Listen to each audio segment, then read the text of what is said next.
In this video, I explain total internal reflection, its conditions and critical angle. So let's start.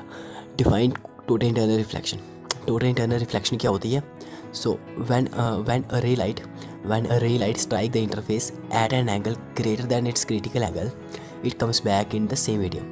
This phenomena is known as internal reflection. क्या definition है इसकी कि जब रे light strike कर रही है इंटरफेस में, इंटरफेस क्या होता है जो दो मीडियम को सेपरेट कर रहा होता है, ठीक है। सो जब रे लाइट स्ट्राइक कर रही है इंटरफेस में और अगर वो एंगल बना रही है क्रिटिकल एंगल से ज़्यादा, तो वो उसी मीडियम में वापस आ जाएगी और इस फिनोमेना को हम बोलते हैं इंटरनल रिफ्लेक्शन। जैसे मिरर होता है ना कि मिरर में जो लाइट आती है वो वापस चली जाती है, वैसे ही रिफ्लेक्शन में भी होता है। बट जब जो रे लाइट होती है वो एंगल बनाती है क्रिटिकल एंगल से ज़्यादा। सो क्रिटिकल एंगल मैंने आगे डिफाइन किया हुआ है, तो इसको हम बोलते हैं टोटल इंटरनल रिफ्लेक्शन। जो मिरर में होती है वो 96% वापस चली जाती है, कुछ 1-2% जो होती है वो एब्जॉर्ब हो जाती है, बट यहाँ पे ये पूरी की पूरी रिफ्लेक्ट हो जाती है, इसलिए इसको बोला हमने total internal reflection. So next हमारा कि what are the conditions for total internal reflection.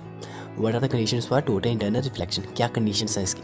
सो इसकी बेसिकली दो कंडीशन है जो मैंने यहाँ पे डिस्कस की है कि जो लाइट है वो must travel from denser to rare medium और angle of incidence must be greater than critical angle. First है कि जो लाइट है वो डेंसर मीडियम से रेयर मीडियम में ट्रैवल करती है, ठीक है। और सेकंड है कि जो एंगल ऑफ इंसिडेंस है वो ज़्यादा होना चाहिए क्रिटिकल एंगल से, मतलब जो रे लाइट एंगल बना रही है वो क्रिटिकल एंगल से ज़्यादा होना चाहिए, तभी वो पूरी की पूरी रिफ्लेक्ट होगी। सो नेक्स्ट है कि define critical angle. Critical angle क्या होता है? So it is that angle of incidence in denser medium for which angle of refraction in rare medium is 90 degree. ये वो एंगल होता है जिसमें हमारा जो एंगल ऑफ रिफ्रैक्शन होता है वो 90 डिग्री बनता है और जो हमारी लाइट होती है वो डेंसर मीडियम से रेयर मीडियम में जा रही होती है, ठीक है। नेक्स्ट हम इसकी डायग्राम से समझ लेते हैं कि ये क्रिटिकल एंगल होता क्या है, ठीक है। इधर N1 हमारा रेयर मीडियम और N2 हमारा डेंसर मीडियम है, ठीक। और ICJ हमारा क्रिटिकल एंगल है और आगे जो हमारा 90 डिग्री एंगल दिख रहा है ये हमारा है angle of refraction. Angle of refraction जो होता है वो एंगल ऑफ इंसिडेंस पे डिपेंडेंट होता है, जितना हमारा एंगल ऑफ इंसिडेंस होगा उसी हिसाब से हमारा एंगल ऑफ रिफ्रैक्शन बनेगा।